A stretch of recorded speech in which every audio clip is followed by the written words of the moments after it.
بسم الله الرحمن الرحيم. الحمد لله رب العالمين وبه نستعين على أمور الدنيا والدين وصلى الله على أشرف المرسلين. marka ugu horeysa waxaan halkan ka salaamayaa ummadda reer SSC reer Khaatumo ee ugu horeeyaan garaadada sharafta iyo karaamada iyo xurmada leh gudiyada idman ee 3 ah ee waxgaradka jamaahiirta xaqudirka ah ee habeenay maalin u taagan difaaca dalkooda iyo diintooda iyo naftooda hablaha iyo bahda caafimaadka ee habeenay maalin iyaguna halganka u taagan dhalinyarada waxgaradka aqoon-yahanada siyaasiyiinta culimada qurba joogta dadweynaha reer SSC reer Khaatumo dal iyo dibad meel kasta aad joogtaan waan salaamayaa waxaan leeyahay guuleysta waxaan kale oo sidaas si limada u salaamayaa dadweynaha reer Puntland iyo gurmadka harti ee ku sugan gobolka Sool gurmadka Daarood Ismaaciil meel kasta ay joogaan iyagana waa salaamayaa waxaan leeyahay sidaas oo kale guuleysta inta kadib waxaan rabaa marka ugu horeysa arrintii ceerigaabo xalay ka dhacday sida la wada ogsoon yahay ninka la yiraahdo Muuse Dhidir ninka xukuma madaxweynaha Soomaalidiidka argagixisada Soomaalidiidka ee la baxday Somaliland sida aynu ka wada dhiragsanahay 3-4 habeen ka hor wuxuu keenay ciidan hubeysan buu ku soo kordhiyay magaalada uu keenay magaalada ceerigaabo xarunta gobolka Sanaag ciidanka wuxuu u keenay in uu dadka reer ceerigaabo iyo dadka reer Sanaag ee reer SSC uu ku khasbo marada ay sameysteen calanka u yaqaaniin ee tawxiidka laga been sheegaya uu ku qoran yahay in lagu khasbo xaafadahooda iyo deegaankooda gaarka ah la geeyo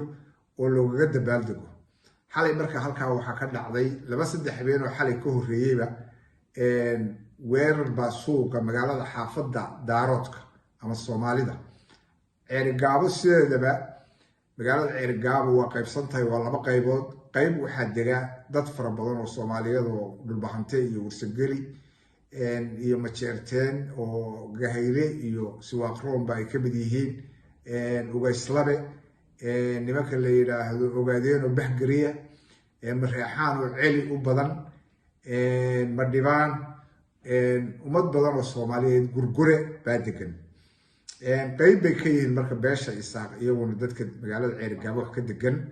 gobolku wuxuu ka kooban yahay 4 degmo iyo magaalada xarunta ah ceerigaabo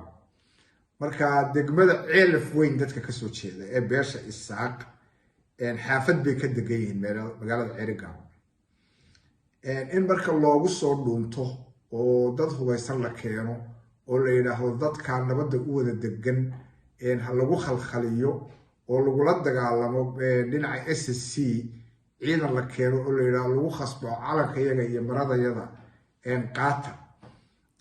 ba ciidamada Muuse Biixi iyo ina kaahin iyo Saleeban Gaal iyo maaragtay dhiig shiil oo dhaqaalaha bixiya ay u keeneen marka wixii halkaas ka dhacay xalay iyo gardarradaas waxa iska lahaa Muuse Biixi iyo beesha Isaaq ee uu hogaamiyo ba iska lahaa dadka marka adiyada ku jooga gobolada SSC ee hogaaminaya Muuse Biixi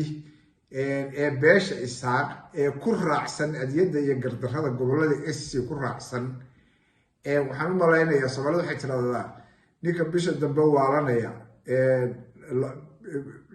ninka bisha dambe baxaya indhaha casada wixii baxaya indhaha casada halka marka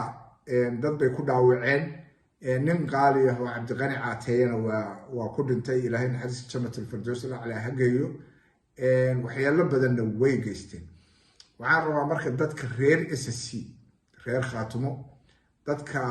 harti guud ahaan Daarood Soomaaliyeed in dadkaas reer ceerigaabo hiil iyo hooba la isla garab taago